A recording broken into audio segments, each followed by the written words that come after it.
Assalamualaikum warahmatullahi wabarakatuh. Pernahkah kalian merasa difitnah begitu kejam?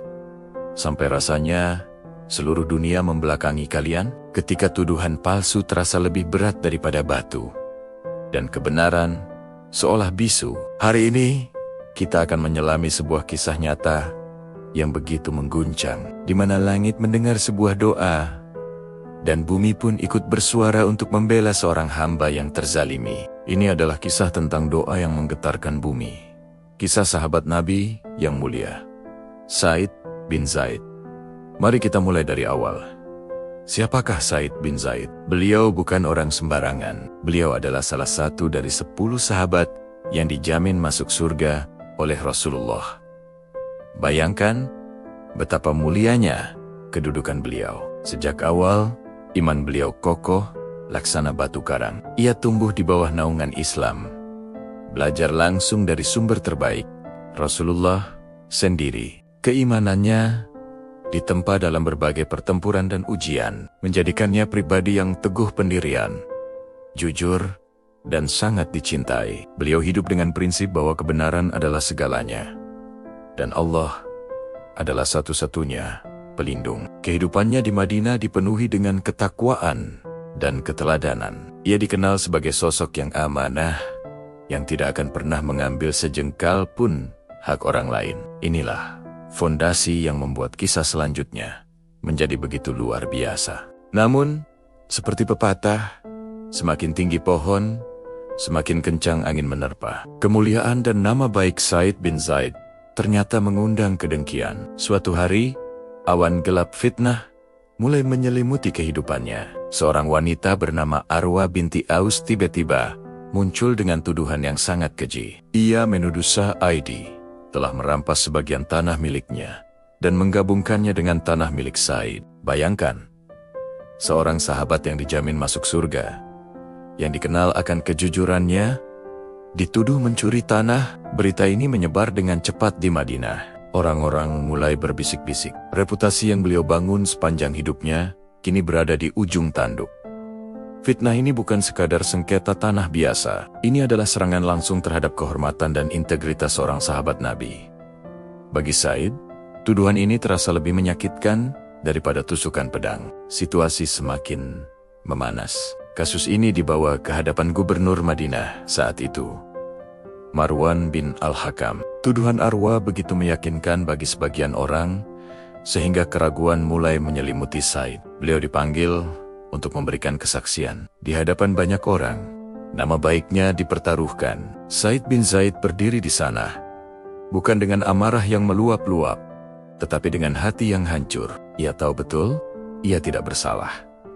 Tetapi bagaimana membuktikannya ketika tuduhan sudah terlanjur menyebar? Inilah puncak dari ujiannya. Dalam keadaan terdesak, terpojok oleh fitnah yang kejam, Sa'id tidak mengandalkan kekuatan manusia. Ia mengangkat tangannya, menyerahkan seluruh perkaranya kepada Sang Pemilik kebenaran, Allah Subhanahu wa Ta'ala. Dengan hati yang tergetar dan penuh kepasrahan, ia memanjatkan sebuah doa yang kelak akan tercatat dalam sejarah.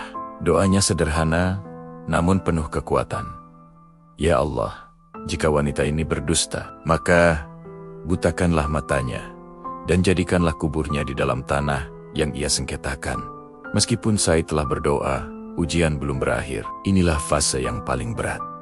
Orang-orang di sekitarnya terbelah. Ada yang masih percaya padanya, tetapi tidak sedikit yang mulai meragukannya. Pandangan curiga dan bisikan di belakang punggungnya menjadi pedang tak kasat mata yang terus melukai hatinya. Setiap langkahnya terasa berat. Ia menahan air mata, bukan karena takut pada manusia, tetapi karena sakitnya difitnah. Ia merasakan betapa pedihnya ketika kebaikan dibalas dengan tuduhan dan ketulusan dicurigai. Dalam kesendiriannya, ia terus berpegang pada keyakinannya bahwa Allah Maha Melihat dan tidak akan pernah menelantarkan hambanya yang benar. Ia sabar menanti pertolongan Allah, meski rasanya setiap detik penantian itu adalah sebuah siksaan batin. Ini adalah bukti nyata bahwa bahkan orang paling saleh sekalipun tidak luput dari ujian berat.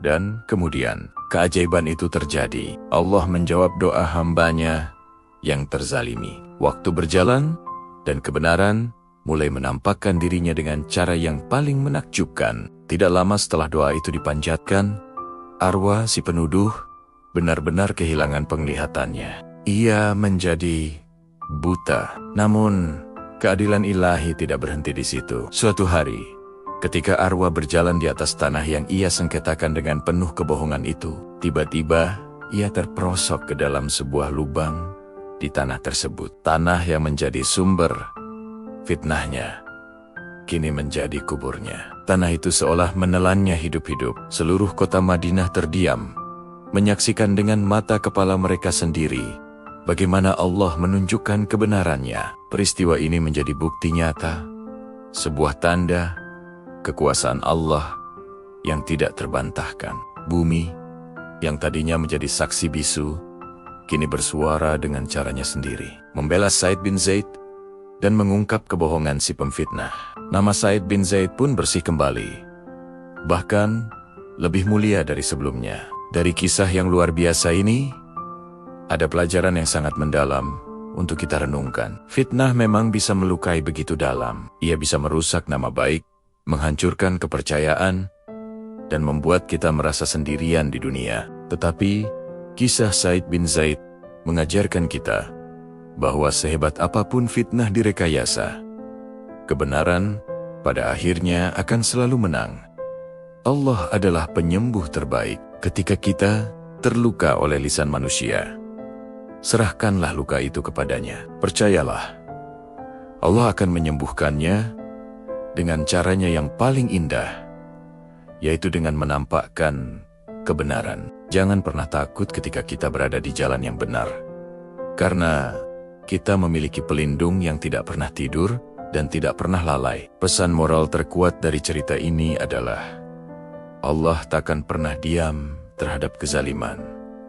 Langit dan bumi adalah tentaranya. Ketika seorang hamba yang terzalimi mengangkat tangannya dalam doa yang tulus, seluruh alam semesta seolah ikut mengaminkan. Jangan pernah meremehkan kekuatan doa, terutama doa orang yang teraniaya, karena tidak ada hijab antara doanya dengan Allah.